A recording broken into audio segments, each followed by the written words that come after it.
Over the past several years, there have been a series of tree strike incidents and fatalities during wildland fire chainsaw operations. These incidents have occurred across different agency and land jurisdictions and have involved sawyers of varying qualification levels. Serious injury and death from incidents related to hazard tree felling and chainsaw use are a near-yearly occurrence within the wildland fire community. This is a disturbing trend that begs the question, why?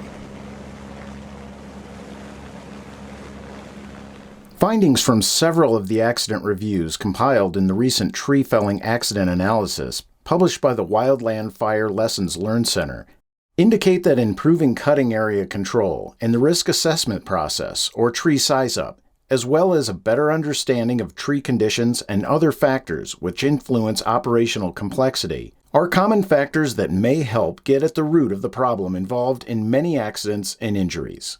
Findings also indicate that components of both the tree size-up process as well as the complexity analysis are being missed during the initial tree size-up as well as during the cutting operation as the complexity changes.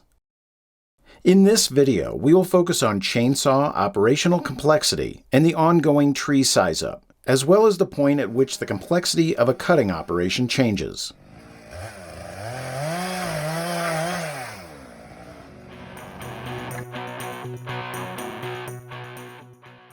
The Hazard Tree and Tree Felling Subcommittee is finalizing a new standards for wildfire chainsaw operations guide for recommendation to the National Wildfire Coordinating Group that will help to identify critical standards for tree felling and all chainsaw operations, including tree size-up elements. These standards will clearly define that sawyers will complete a procedural size-up prior to engaging in chainsaw operations. The intent of this standard goes a step further to infer prior to engaging in all chainsaw operations, meaning that each cut you make and each time you squeeze the throttle, you, as the chainsaw operator, are reassessing your size-up process and the complexity of the cutting operation. This may seem like a daunting task, and overall, we as chainsaw operators are good at the process, but we must be better. Yeah, I think it's critically important to always use a consistent size up. I think just with fire and a lot of different other things, it's really important to have these systems that we can rely on and go back to. I worked as a ski patroller for a few years, and when we do our medical assessment, they teach the same thing, that you always want to do it the same way every time, be super consistent with it. And so that's something I've always related to the size up. When I started, it was hard for me if I didn't have a consistent process to go back to. You'd miss things, you'd forget certain factors, and it's just not safe if you're doing it different every single time. You're gonna miss something. It's just not gonna work out great for you. So, yeah, I think it's super important to really learn a consistent way to do it and to teach younger sawyers to have to do the same way every single time. And, it's something also, if your nerves are going, if you're on a dangerous tree, it's something that's going to help keep you calm. It's something, and going through that process and that pattern that and understand is really going to help you get everything right, calm your nerves. You're not going to miss anything. In the arena of wildfire chainsaw operations, there are many different opinions of what the size-up process should be. Since 2016, the U.S. Forest Service has officially adopted the mnemonic OLEC: Objective, Hazards, Leans and Binds, Escape Plan, and Cutting Plan. The Department of the Interior wildland fire agencies generally refer to a size-up like the one that's outlined in task number 18 of the NWCG Faller Position Taskbook. If you ask any number of engine, heli-tac, or hand crews about their size-up process, you will likely receive the same number of variations due to differences in culture, experience, and personality. Yeah, so for me, kind of my thoughts on why we see different procedures, different policies, if you will, or even just a different process throughout, the entire wildland fire service is really there's there's no one shoe fits all approach. What works out of Washington State may not work out of South Dakota or out of Florida. Tree types, tree species, just that how tall trees are. Here in East Idaho, we don't have really tall trees aside from junipers. So what works for that hotshot crew in Region 6 or that engine crew may not necessarily work for me. And so that's why I think, just in the fire community and even just agencies, you have those different procedures. For me, is that positive or negative? I would say really it's kind of in between. Again, I think we allow the individual programs, the individual crews, districts or forests to tailor their program to what fits for them.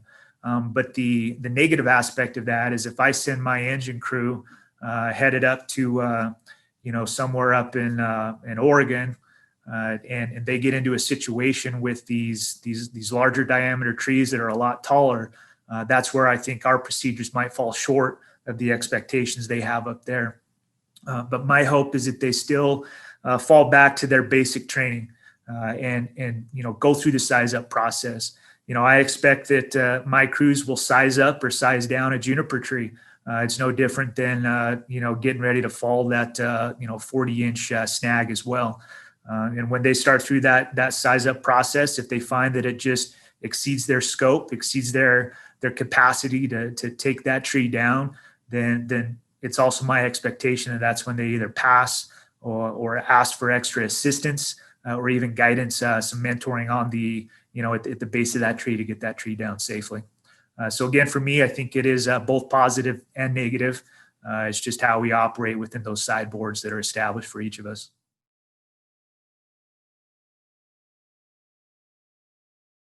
A few things about the size-up process should always be the same. The minimum components that size-up should capture. The firm belief that it should be procedural and done the same every time. And the fact that the size-up is an ongoing process that changes cut by cut and with each new situation a sawyer encounters. Within the procedural size-up process, it is essential that the sawyer also identify the good or bad side of the tree and incorporate that into his or her cutting plan. Accident reviews have identified this as a common theme during numerous incidents.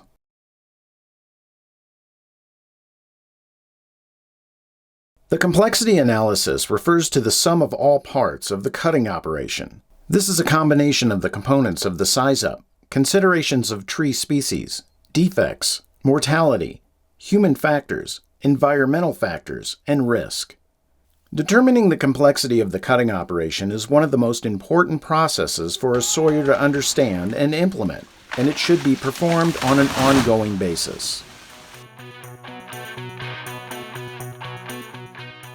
No matter how hard we try, we will never be able to remove the human factors from felling operations, which sometimes cause us to feel rushed or tired, or to want to prove ourselves with a chainsaw in our hands. Therefore, we must be diligent in our awareness of how these situations and pressures affect our decision-making, and how these influences, at times, cause us to skip over the basic procedural size-up components. Yeah, so some of the human factors that we encounter during falling ops really, there's so many. Just a couple that come to mind real quick here. You have just fatigue. You have, let's face it, we get complacent. We have egos, pride, not wanting to look like we don't quite know what we're doing, and just plain inexperience. There's so many different factors that'll pull at a chainsaw operator out there. And again, it's, just tying it back to the basics. If we can strengthen and maintain just a good solid foundation, when the fatigue sets in, when the sense of urgency picks up, or you're being pushed by that hotshot soup to keep that production going, there's line to put in, there's snagging to be done. We still need to take that tactical pause, whether it's just very briefly to run through our size ups, make sure that we're capable and we have the skill set, and we've mitigated any potential outside risk on when we take that tree down or pull that cord. Human factors on the fire line and during felling operations have also been known to diminish our standard of cutting area control, which should be one of the highest standards we hold as a chainsaw operator. Some examples of these situations include operational tempo, inexperience, and normalization of deviance.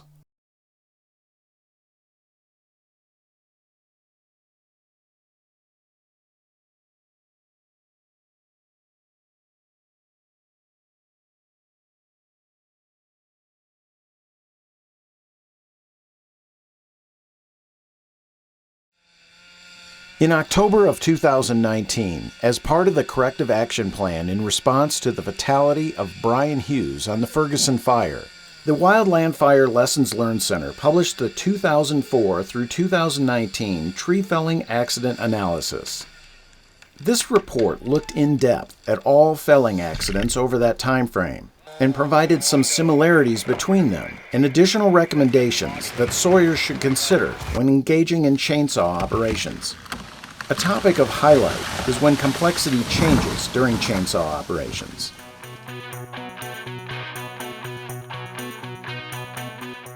Several accident reviews indicated that workers may not have acknowledged that their risk exposure had significantly increased mid-operation.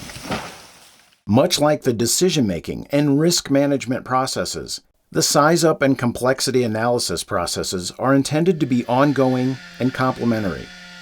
As the sawyer progresses through their cutting plan, they should remain vigilant to new information and observations and indicators that they either miss something or that the intended outcome is changed. As supervisors and experienced sawyers, we must be teaching our coworkers from the very beginning to maintain awareness of this change in complexity and to reevaluate their cutting operation.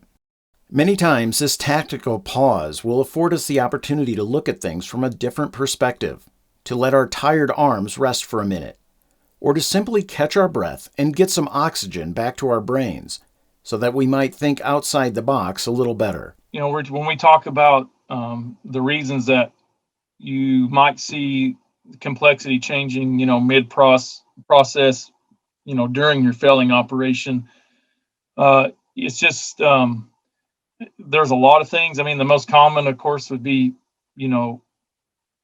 a hang up, but there's other things I think that might be more dangerous to people that they just maybe don't recognize until it's too late, and maybe a more thorough size up could have identified something such as a compromised holding wood, it's rotten or it's punky.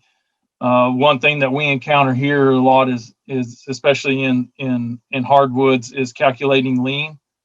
If you miss calculating that lean a little bit, it's very difficult. We're talking more about limb weight. Another thing is bypass or Dutchman, and you clean it up and then you don't recognize that you've really changed the direction of that fall. And so I think one of the main thing to take away is your plan. And if anytime you deviate from that cutting plan for any reason, you need to reassess based on that new information. That's probably added to that complexity. You need to reevaluate that. Often during this time, we'll also notice that what we thought was a cleared out work area and good escape route is no longer valid, which almost ensures we should start the entire size up and complexity analysis process over again. There are always different options for moving forward when our plan doesn't come together quite the way we expected.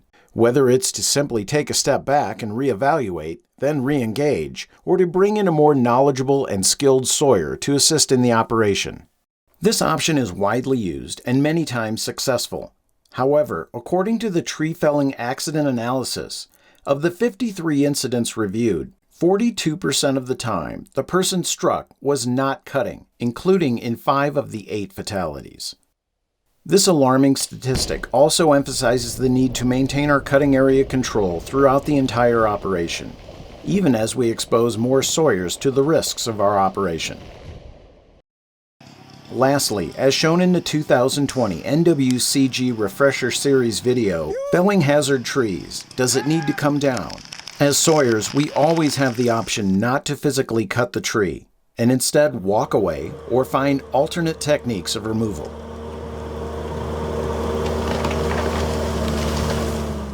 Yeah, some of the reasons that I see complexity changing potentially mid-process during a felling operation is when we've developed a plan, we've articulated a plan, and all of a sudden the plan changes.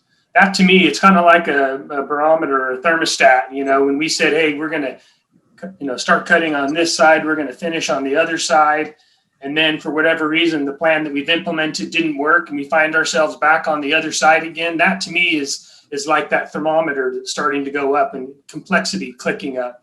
Maybe we're exposing ourselves to the hazards that we, intentionally we're trying to avoid there. Or when we implement a plan and you think you've got everything set up the way that you want it to go and it doesn't go. So you start to do things to improvise on the plan, whether that's taking up a little bit more holding wood, whether that's, punching the center, adding a couple more wedges. We thought we had it eyed up as far as the lean goes and it was going to go over in one wedge and it doesn't. Or when something happens where, I've had it happen to me where you're starting to pound a wedge in and you're like, all right, you got it set pretty nice. And you go to give it a real hard tap to drive it in and all of a sudden that wedge pops out the back, tree sits back. And, it's anytime there's a deviation from what has been articulated, I believe in your size up process, when you do a thorough process, is an indication that complexity has changed. And also influences that cause you to reevaluate. I think that's, to me, what would cause you to take that tactical pause. It's one of the reasons I believe it's super important when you're going through any size up process is to do that process, articulate that with somebody else, again, to both build that kind of common language that's used between sawyers. Of course, we know when we're at the stump, that person should be well away, but it's just another set of eyes, even from a distance, saying, hey, something's going on, something's changed, that maybe even the sawyer, because of noise and, being focused on a particular cut they're making, they may not be aware of. And how do you teach this to sawyers to take a tactical pause? Again, that would be back if something has changed from the way you discussed or the way you thought it was going to happen. As soon as something's changed, that's the time to shut that saw off, step back just a minute and look at it. It's easy to armchair quarterback accidents and injuries, things that happen. You often read the lessons learned reports and you think, man, how could that have ever happened, right? It's easy to do that in hindsight. But I think when we encourage folks, when the plan has changed, when something that you implemented and you thought was going to take place didn't end up taking place, that's the time to take that tactical pause. I think a lot of that comes too with humility around it, right? Or sometimes something didn't go the way we wanted it to, and we just think, we take a little bit more, cut a little bit more, it's going to somehow correct the problem and fix it. But being able to step back, even and being humble enough to admit, like, hey, I don't feel comfortable doing this anymore, asking for somebody else, maybe walking away from the tree, flagging it off, but encouraging folks that that's okay and that's acceptable during saw operations and actually something that's encouraged.